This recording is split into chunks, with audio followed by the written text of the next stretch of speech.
yeah, it was just gorgeous, and that kind. That's the only good thing about that kind. It don't last long. Amen. Amen. Glory to God. This morning we're going to do a little something different. We're going to declare this today as Compliment Sunday. Compliment Sunday.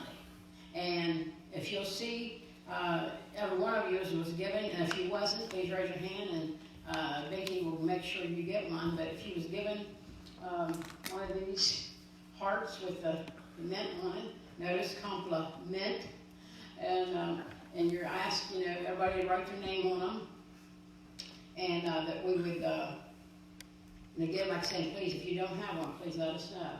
And we want to make sure you get what we're going to be doing. And Compliment Sunday, but it's not only Compliment Sunday, it's Compliment Month. As we know, this is a familiar time of year for Valentine's and for love. And look at your neighbor and say, I love you. I love you. It's so good to see Miss Sue out with us this morning. Amen. We had missed her. Glory to God. God did some great things in her life. Amen. And it is so good to see Dalton over there. And we don't get to see him too often. And but I had to laugh at first. He said, first time he came, she told me his name, and so I was calling him Colton.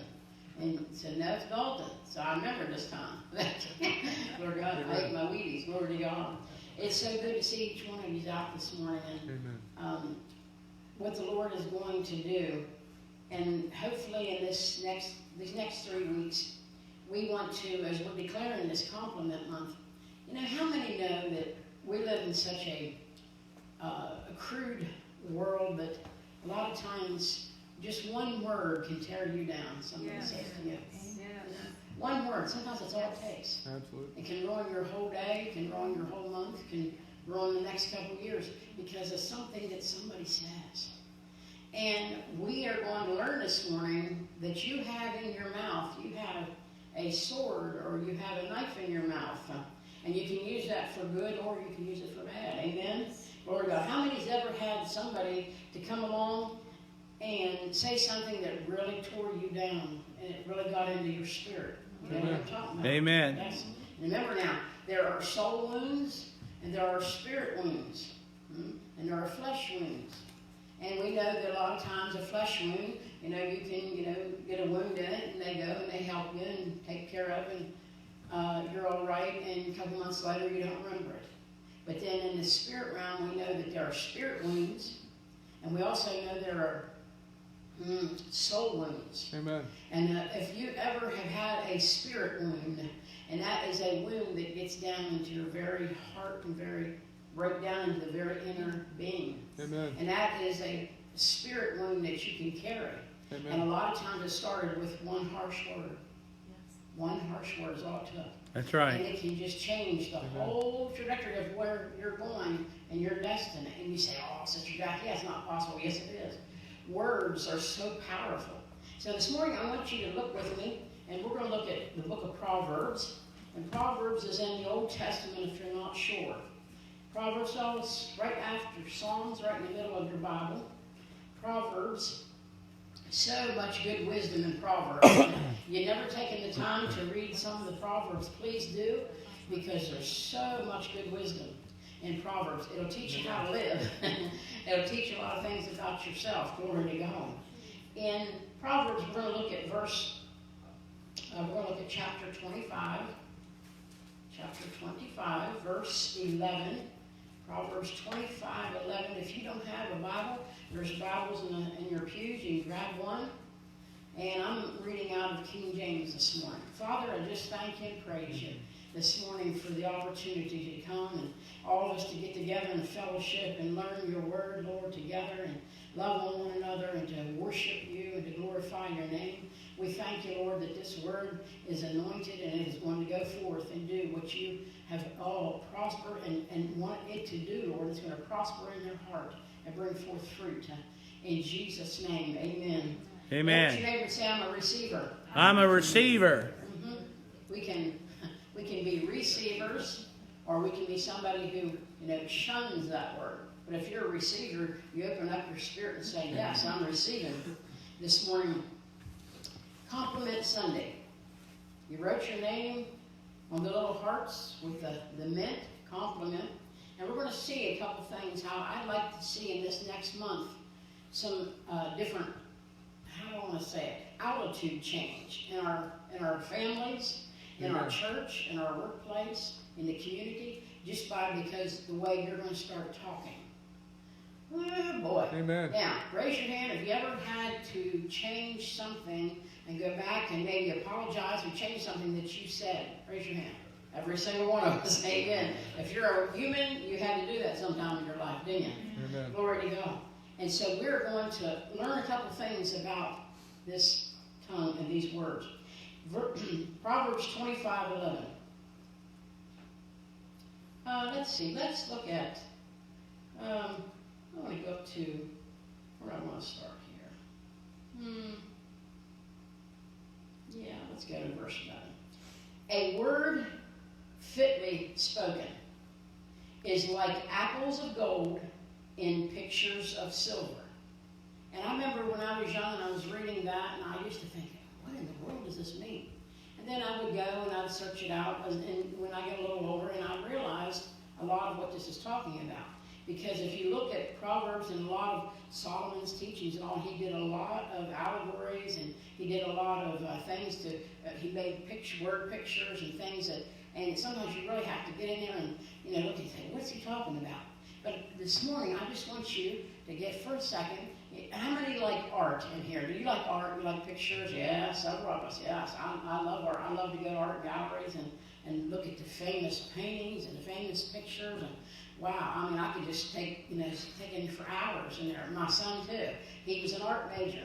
And so, but my husband, that's not his cup of tea. Yeah, Bob. That's not his cup of tea. Glory to God. He walks in and says, yeah, that's a picture on the wall, huh? See you later. Glory to God. But so this is me. When I go in there, I want to study this art. I want to look at, I want to see the detail. I mean, I would love to have been an artist because I got all these pictures in my mind I'd love to draw and put on paper, but we'll just move right along. If you see them, you can draw out now. Yeah, stick figures. But listen to me. So it's very careful now, and I want you to listen carefully because your words are painting a picture. Amen. Ooh, that's good. Somebody's life. That's good. Amen. Woo! Great word. Now I want all the husbands and all the wives, and you can just look right this way. Huh? You're all grand. Be careful because you are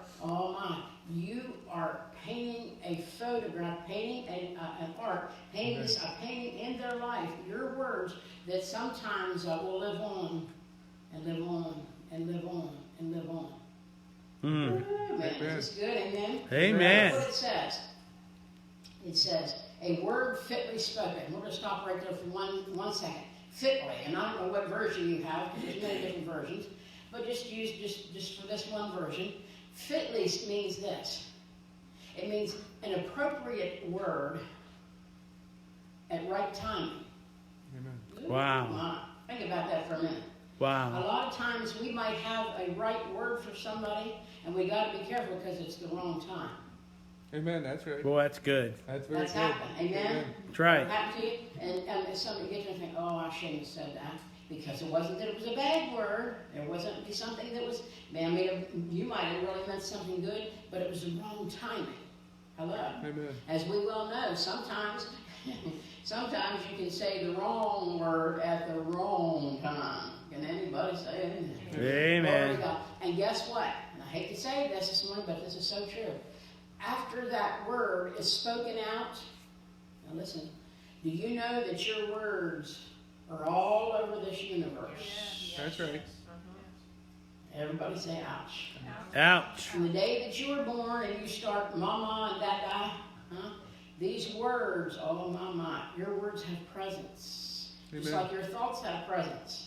You say, oh, Sister Gosh, that's crazy. Oh, no, it's not. Glory to God. We are spirit beings. That's and right. we can walk into a room, and I have a prophetic edge to me. I can walk into a room, you don't have to say a word to me, and I can discern what you're thinking. I can Amen. feel it in my spirit. That's You right. get there and I think, Okay, it's time for me to leave now. Huh? Amen. Amen. Has that ever happened to you?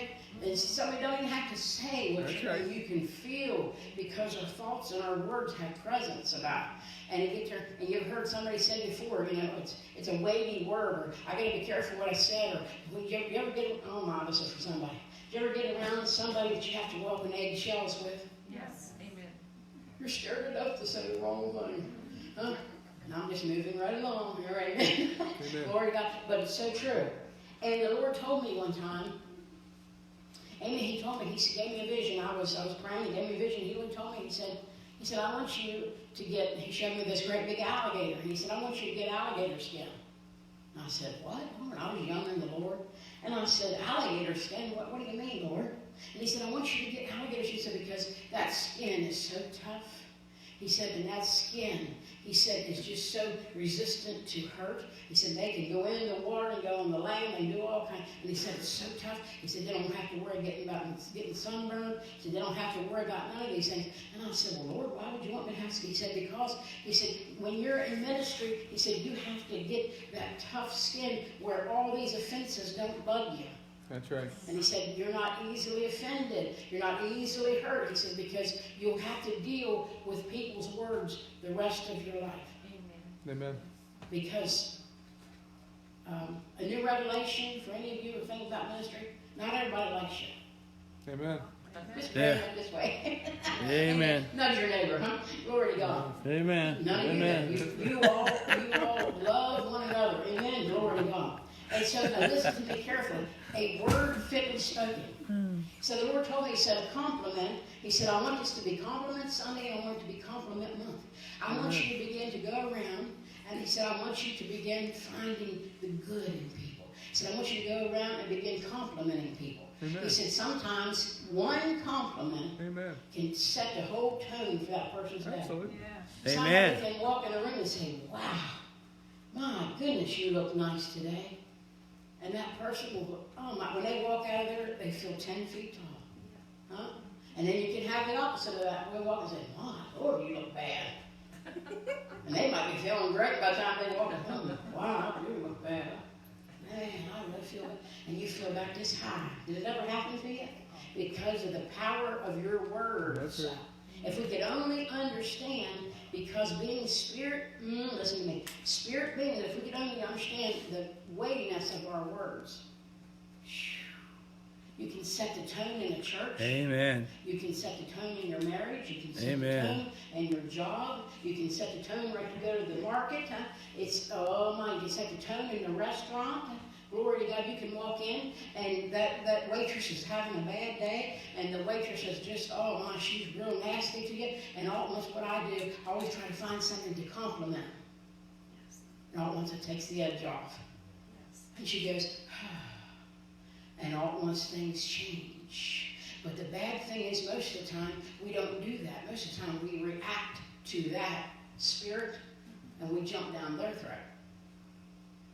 That's not the Lord. How many's with me? Amen. It says here, a word fitly spoken is like apples of gold. Now, think about it. I was going to stop her at the store and get an apple that was golden. How many like golden, delicious apples? Mm-hmm. Now, my favorite is red delicious, but a lot of people like the golden delicious. And then you get, polish him all up. He's beauty. He's just a beautiful thing. And so he was using this here kind of symbolism to show this. He said that these words that we speak that are good words is like these apples of gold, and they're beautiful, especially when you see them in the harvest, all in the suns, on the trees, and hitting that golden, delicious apple, and it's shining and it's bright. And he said that's what your good words are like. He said it's beautiful to look at. It's beautiful to deal with. He said they're apples of gold in pictures of silver. And because back in the day, now we don't see it as much today, but back in the day, many, many years ago, and some of you might remember, and there is a very famous painting like this, but I'm sure one that I couldn't afford, but some of these paintings, and back way years ago, what they would do, oh my, they would have these big pictures in their homes, and it had a lot to do with fruit. Note your neighbor say fruit. Fruit. And like I say, you know, they claim nowadays that everybody's getting away from the fruit baskets and the pictures of the fruit and all that. They say that's old-fashioned now. But that was what they would do. And they would make these beautiful paintings and beautiful sculptures and beautiful carved, what's the word I don't know. And it would be designs, and they would do it in wood, they would do it in brass, they would do it in, you know, silver, especially in silver, baskets of fruit. And some of you ladies like to set a basket of fruit on the table. And these beautiful golden apples and beautiful oranges, beautiful anything like that. They had all kinds. There was many different kinds of fruit.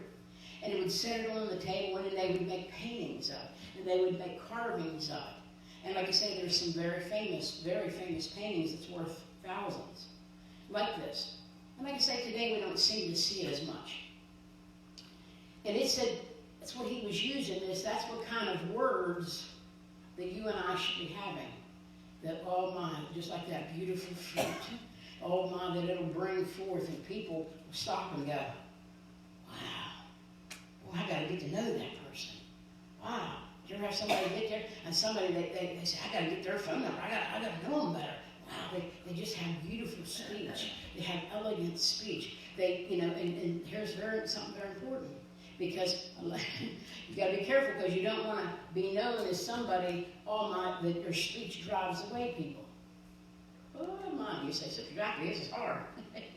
Glory to God. Do you ever know somebody, oh my, that, I mean, you'll take 4 roads to get away from them, so you don't have to talk to them? You're all looking at me going like this. Just moving right along. And I had a friend, that, should I say a family friend, I'll say. And this family friend, you all know what I'm talking about. This family friend was the type of person that would hunt you down in the store, Arlene's granddad, and they would hunt you down in the store, and then they would get right here in my face, and then they would tell me all the gossip all over Cumberland. And so, you know what I'm talking about, Sister Mary? And so she would have me back against the shelf, like this. I'd be back against the shelf, and I couldn't go back any further. And she'd get closer and closer so we was nose to nose. And I'm thinking, how can I escape this situation? Because it was all bad news. It was all the gossip in town. Did you know this one did this one and that one did that? And by the time she got out of there, I was so depressed I had to lay down for 3 days. You don't know what I'm talking about. Exactly right. And so I get there and I think, Lord, I'm going to do the godly thing here. So what do I do? So I try to dispense that conversation by saying, oh, now let me tell you something good that happened. Huh? Oh, no, they didn't want to hear that. And as soon as you start talking to them, oh, let me tell you something good. Oh, well, I got to go now. Bye. You know what I'm talking about. So it's very important to know this sword and this knife that you have in your mouth, you carry it with you all the time. Are you going to use it for good? Or are you going to use that sword for bad? Now listen here. How many still love me? Amen.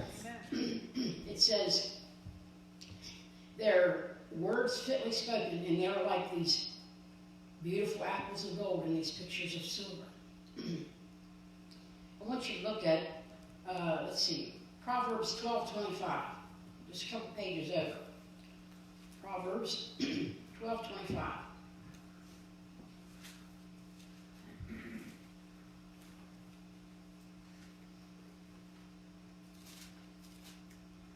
Heaviness in the heart of man maketh it stoop. Oh. Wow. Did you ever have a heavy heart? Every single one of us at some time in our life have had a heavy heart. It might have been because of a death. It might have been because of a divorce. It might have been because of somebody betrayed you. It might have been because you were going through such a sickness you didn't know what to do, you didn't know how to get out of you, you didn't know if there was going to be any hope. And let me tell you something. When you take somebody's hope, oh my, it's one of the worst things you can do. Right. Never take somebody's hope. If they're hanging on by a thread, honey, you grab a hold of that thread and hang on with them. Glory to God to the very end. Oh, and people say that. People say, Sister Jackie, why? You know, Pastor and I will go to the hospital and pray, and, you know, we'll pray in faith and pray and just believing with them. You know, and then the doctor might be telling them, you know, one thing is really bad, and we'll pray in faith with you and believe, hallelujah, glory to God. If you believe God's going to heal you, we're going to believe with you, amen? And always give hope. And it might look totally the opposite with our natural eyes, and we'll walk out of there and think you've got to do something, God. But, oh, hallelujah, you never ever take somebody's hope. Amen. Well, when you get in that room, and this is for somebody this morning, when you get in that room, when you get into that marriage, when you get into that workplace, you begin to speak words of life. You begin to speak words of hope. That's right. You know what? It can change. Oh, yeah, boy, that could change. Boy, oh, man. Instead, don't, oh, my, this is for somebody. Don't walk in there and take somebody's last bit of hope. That's Amen. right. Sure, it says here. In 12:25, it says, heaviness in the heart of man or woman makes it stoop.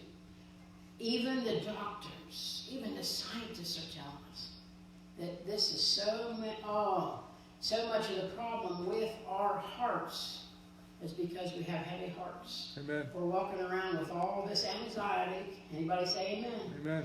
This nation, out of all nations, is on more heart medicine and more anxiety medicine than any other nation. We walk around because we're trying to carry all this, and it starts with words. Amen. My. It says, heaviness in the heart of a man, or you can put your own name there, maketh it to stoop.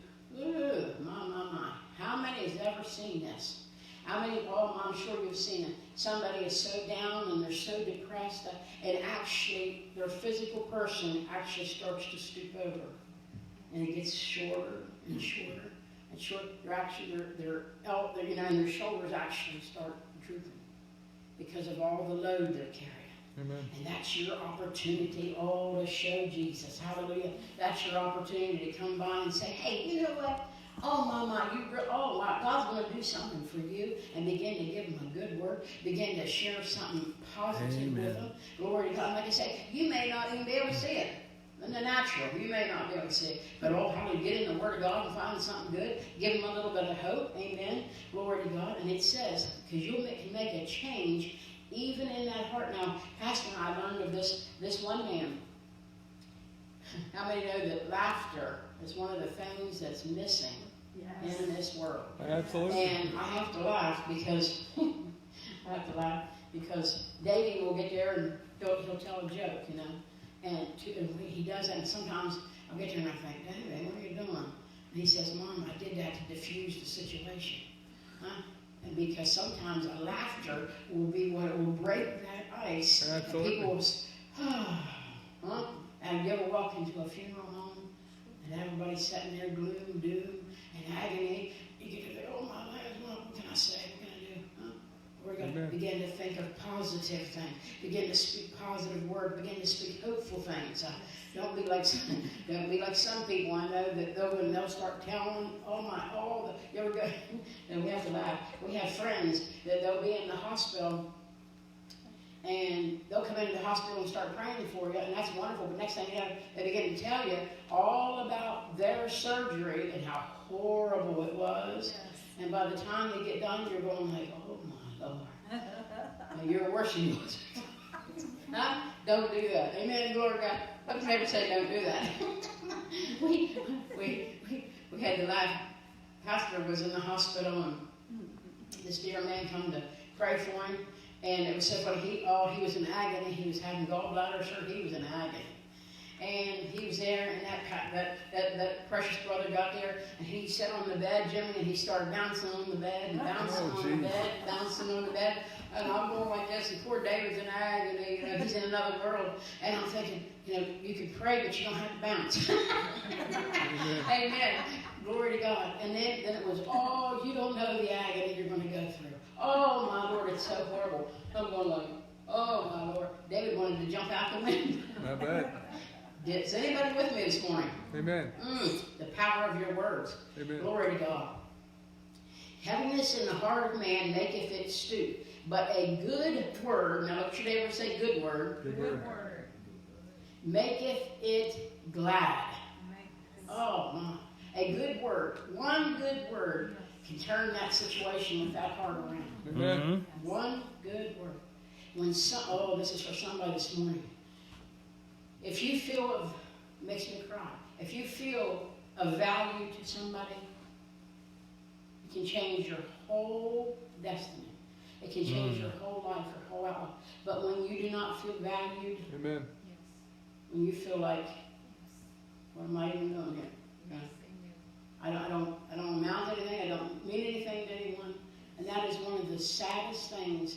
And I'm a firm believer of this. That's why we have so many people in the mental facilities, because they was taken and their hope was taken. Amen. That's right. They didn't get good words. They didn't get words of value, words that affirm them. Yes. From it's why it's so important as a child. Here we'll just use Dalton for example here. It is so important when they're young to put those words of affirmation, words that, you are so great, oh my Lord, you're the best thing happened to me since peanut butter. You begin to put that into them, and even in the days when you want to pull your hair out, glory to God, you know what I'm talking about, you parents and grandparents, you know what I'm talking about. But begin to always let them see and feel their value. Because if they feel valued, oh my, they'll take that into their next relationship. But if they don't feel valued and they don't feel like they amount to anything, Sister Marianne, that'll follow them the rest of their days. Amen. They'll always have that in the back of their mind. I'm not good enough. Mm-hmm. Because of words. Amen. Words. Woo! Is anybody with me? Yes. The power of our words. Compliments. Whew. My. You ladies. Oh, you ladies, you know what I'm talking about. Somebody can walk up, you can have the worst day that you've been having in 20 years. I mean, everything's going wrong. Everything. And somebody can walk up to you and say, wow, Kathy, you just look so nice today. My Lord, and that changes everything. You say, well, hey, I can deal with this situation. Wow, man. But if you don't receive that, now listen to me, you married couples this morning, now listen to me. But if you don't receive that, everybody's looking at me. Real tense. If you don't receive that, if you receive the opposite, well, you stupid thing. Well, you never can do anything anyway. Why don't you do something with yourself? Look at the way you look. Oh, my Lord. You're so ugly. You're so fat. Next thing you know, that person takes those words, that sword, gets down into their spirit, and that's who they start becoming. That's right. That's right. Amen. Yes. Can anybody say amen? Amen. If you keep telling, your husband over and over, stupid, dumb, lazy thing, man, whatever marry him for? He's so stupid. You don't know anything. Amen. You keep saying that to him over and over, and that's what he becomes now. And that's how he begins to see himself. Because, see, we have a mirror inside. Oh, my. We have a mirror in our spirit. Ooh. And we should be seeing Jesus in that. But a lot of times, we take those words. And people have spoken things over me when I was young, when I was just a tiny little thing. Spoken, and Jimmy, as old as I am today, of course I'm only 16, but as old as I am today, I still carry those words Absolutely that they right. spoke over you. You're exactly right. Amen. And in the back of my mind, that replays. How many can say amen? Amen. You get there and you think, yeah. I've had people say, I've had many, especially women, get there and they'll say, you know what? Well, please hear me this morning. This is for somebody. Amen. Make sure. I had a precious brother tell me this. A precious man of God tell me this many years ago. And he told David this. He said, before your wife leaves the house, tell her that she's the best looking thing, that she's all the greatest thing there is. He said, so when somebody else out there tells her that, won't even turn her head. Ooh, am I getting on? Thank you, Sue. I'm getting on dangerous ground here. Amen? Glory to God. Remember, the power of your words and the power of life and death is right in here. You can defuse a situation, or you can start World War IV. Oh, my. How many is one in here? Be real honest. Anybody here has to be one that gets the last word in? Raise your hand. Okay, 1, 2. Oh, not 2 of you. If you're one of those type, wow. Huh? Yeah. Uh-huh. Yeah. Got to get the last word. Huh? Do or die. Glory to God. It says,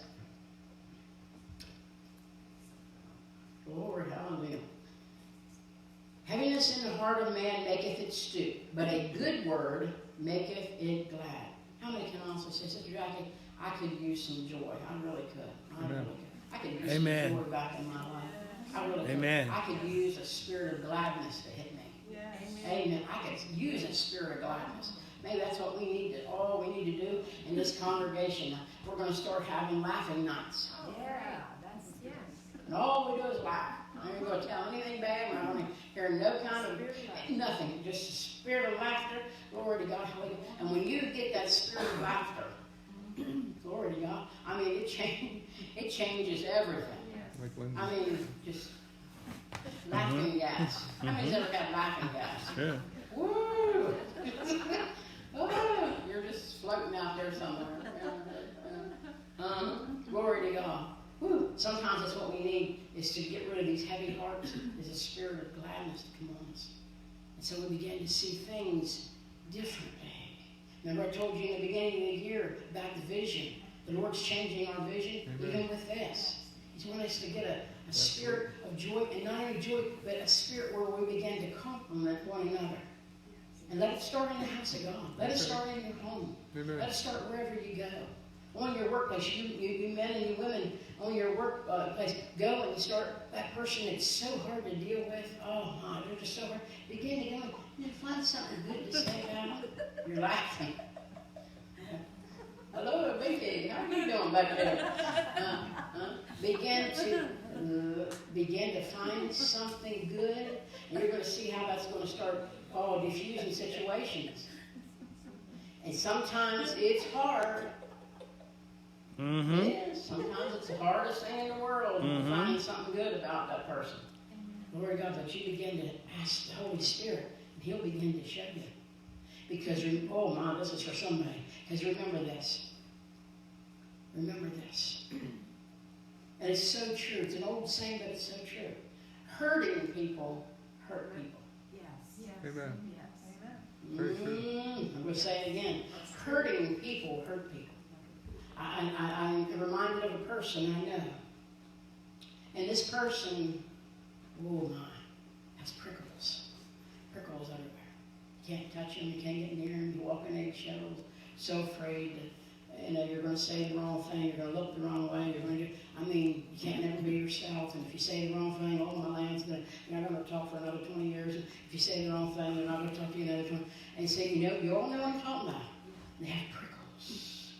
But if we go into that, Jimmy, and we look down inside their spirit, they're not doing that on purpose, because they have been so deeply hurt and wounded in their spirit man. Somewhere in their existence, somewhere something happened to them. And somebody, I think it was Sister Marion was this morning, was talking about our precious sister, Joyce Meyer. Whew. Oh my, all that woman has endured in her lifetime. Oh my Lord. The first 20 years of her life was devastating. And like she said, I have to laugh, because like she said, man, the next couple of years, she said, you didn't want to deal with me. I have to laugh. See, hurting people hurt people. But see, her husband began to look way down into that spirit, and he began to see, and he began to speak words of life, and he began to tell her she was all the most beautiful thing. She was just so wonderful. She had all this talent, and almost those words began to seep down and get into that soil, and and look, my Lord, look what the Lord has done today in that woman's life. And how many people have been helped because of what she went through, and because the power of words. Now she speaks words of life over them. That's right. Amen. But it could have been the opposite, amen? It could have went the opposite way.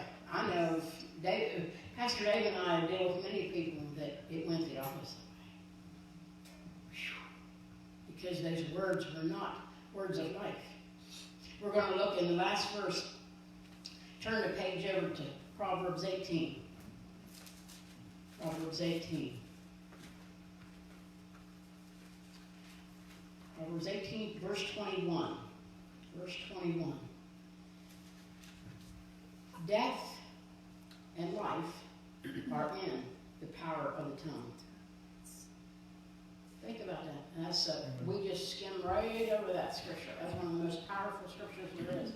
that we as human beings can rely on. It says that death and life are in the power of the tongue. This tongue has the power to kill, and it has the power to bring back to life. That's right. You say, oh, Sister Jackie, I don't have that kind of power. Oh, yes, you do. The Lord put that in you. Oh, my. Creative words. Oh, my. We'll bring somebody back to life this morning. Amen. Going, oh, my, think about it. And you walk out of here and you say, wow, my marriage, wow, my relationship with my family, with my mom, with my dad, with my children, oh, my workplace, wow, and my man's in this church, everywhere I go. Man, I'm a walking vessel that has life, power, and life and death in my tongue. Woo, that's a lot to think about. You didn't realize that you were armed and dangerous, did you? You didn't realize that. Well, that's a good point. Glory to God. And it says in verse 21, death and life are in the power of the tongue, and they that love it, now watch this, shall eat the fruit thereof. Oh, my. And now everybody can say ouch. Now, it says this, if you love death, then you're going to speak death, and you're going to love that kind of situation, and you're always going to keep something going. You're always going to be filled with drama, always keeping it going. Strife. You know anybody like that? Just look right this way. Amen. Glory to God. Huh? Just love to people. They just get such a thrill out of tearing down people, gossiping, slandering, finding all the dirt they can on people. Huh? Oh my! You know what we need to do is close our ears and say, "Well, I can't hear you." Huh? Oh my! And it says, death and life are in the power of the tongue, and they that love it shall eat the fruit thereof. Now listen to me. Eat the fruit thereof. Because if you like death, you're going to eat that fruit, and it's going to bring forth a harvest. And everybody's going to start slowly moving away from you. They don't want anything to do with you, because you're always, you know somebody that has a real smart mouth? They always have something smart to say. Or they always have something derogatory to say. Or they're always cursing. The Lord is not pleased with this, church. And he says, now if you love, listen to me, if you love life, you're going to begin to speak life, and that fruit's going to start coming out, it's going to start manifesting, and people will be drawn to you because they want to know, what do you think about this? Oh, my, what do you think about that? Oh, God, what do you think about this? And they want to get advice from you. And they'll want to throng you. And that's what they did with Jesus. Oh, it just makes my heart, when I see these pictures. You know, the beautiful pictures where they'd come and they'd set their little children on Jesus' lap. Amen. Think about it. We wouldn't have done that if somebody always speaking death over them, would we? Now he said because they knew he would love them. He would speak life over them. He'd tell them their worth. Ooh, this is for somebody. Amen. I'm closing. I like that. I like what that. we're going to do here this morning. But I want to tell you, I just maybe a year ago, I forget how long, I had a dream. And in my dream, somebody handed me this dish of food to eat. And Jimmy, in the natural, it was surely wouldn't have been anything I would have eaten. Believe me, it was some kind of a foreign dish that was made like like snails and snakes and all these kind of things, and stuff that they would never see. And I remember taking a look at it, Kathy, and I thought, oh, Lord, I'm not going to do this. I don't want to offend this person. Hello? Amen. I don't want to offend that person, but, oh, my Lord, I don't know whether I can get that down. Surely not. It's not my vocabulary. It's not my taste buds. And it's like they kept pushing it on. Eat it.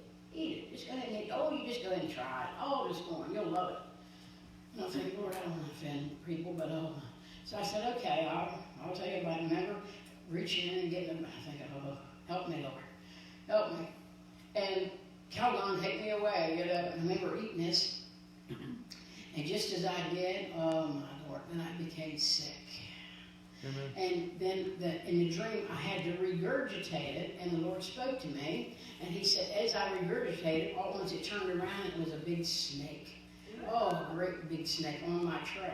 And it turned and it came after me. It was a big one. It was a poisonous one, and it came after me. And that's when He spoke to me, and He said, this is for somebody this morning. He said, you have digested some words from somebody, and you have taken them into your spirit. And He said, they have made you sick. He said, now you got to get rid of them. And He said, that's why He said, I'm letting the Holy Spirit get that out of you. He said, get it out of you because this thing is going to turn on you. And He said, it's very poisonous. He said, you're going to be the one that gets bit by this snake. Amen. And He said, and they pushed it on you, and you not wanting to be offended. Sometimes, this is for somebody. Amen. Sometimes we don't want to offend somebody, so we'll just, okay, I'll go take a little bit of it. No, I'll listen to a little bit of it. I don't want to offend you. Huh? Amen. And that's Come on. so That's a good sad word. because in ministry that happens That's a a good lot. word. A lot. Amen. Whoa. In ministry, a lot of times, somebody comes and they throw all this stuff on you and all these bad words about somebody, and oh my Lord, what this was going through and what this happened and this gossip. And as a minister, you got to sit there and you got to try to digest this and keep your own hearing and your own thoughts and your own heart right, and keep that and make sure the Holy Spirit helps you to regurgitate anything that's not valuable. Do you hear me? And that's what you got to do in the spirit realm. Get that out of your spirit and say, nope, that's not going to take any kind of root there. No. Lord, you take care of it, and you begin to pray for that person. You begin to pray for that person. Ooh, no matter what you see with your natural eye. Ooh, because you begin to speak words of life over it. You begin to speak words of life, words of hope. Glory to God. We thank you, Lord. How many still with me? Amen. Great word. Now, I'm going to have, we got these all in here. You see there? Little hearts with compliments. The person, you're going to grab one, you're going to draw one, and the person's name that you get, you're going to find a way to compliment them this month. You're going to find a way to minister to them this month. You're going to find a way to bring hope into their life this month. You're going to find a way that they're going to have words of life that's going to speak into them. And you Amen. might not even have a clue what they're going through. But you're Amen. going to pray. I want you to pray and ask the Lord, Holy Spirit, help me to minister to them. Help me, give me the right compliment, the right word that's going to lift them up. That they're going to start walking 10 feet tall out of their situation. That heavy heart is going to be lifted. Maybe you don't know sometimes what somebody's going through at home. And they get to the house of God and they're so uplifted. It can be one compliment, one word, one thing. And like I say, not any words of death, but words of life, and bring them back to life. And be aware. I want you to find a way to minister to them this whole month. This is the month of that the world celebrates as the world, the month of love. Find a way to minister to them. Find a way to compliment them. Find a way to show them their value. And you might say, Sister Jackie, well, what if I don't know that person? That's okay. That's the way to get to know them. Get there and say, you know what, the Lord showed me this about you, and this is so wonderful. You might get there and say, wow, that's such a beautiful necklace you got on. You say, wow, your hair is so pretty. Maybe you say, boy, you did such a good job with that teaching. Whatever, keep complimenting. And I want it done all month long. You might get there next Sunday and you might say, you know what, the Lord told me to give you a gift card. The Lord told me to find a way to minister to you. The Lord told me to pray for you, and that's what we're going to be doing. I not only want you to compliment, I want you to pray for them for the whole month. And then the next month we'll change it and you start praying for somebody different. And you pray for them. Get a word from God. Let the Lord show you. You know what? The Lord showed me that you're going through this. The Lord showed me that you need this. Maybe they need a financial blessing. You say, hey, the Lord told me to bless you financially. The Lord told me to take you to dinner. The Lord told me to buy you a shirt. Whatever it is, but let the Lord begin to use the power, all that you have, of words to change somebody's life. Compliment month. Glory to God. Hallelujah. Now, we're going to see. Thinking, would you